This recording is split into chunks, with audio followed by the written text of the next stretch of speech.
বিসমিল্লাহির রহমানির রহিম।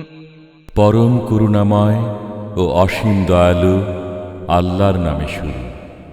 ألم نشرح لك صدرك ووضعنا عنك وزرك الذي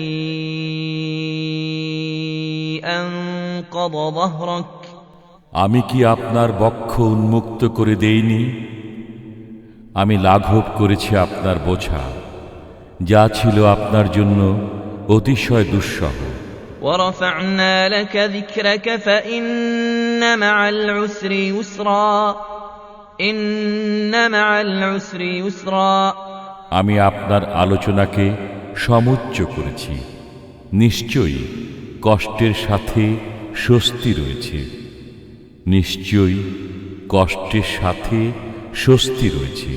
فإذا فرغت فانصب وإلى ربك فارغب অতএব যখন অবসর পান পরিশ্রম করুন এবং আপনার পালনকর্তার প্রতি মনোনিবেশ করুন।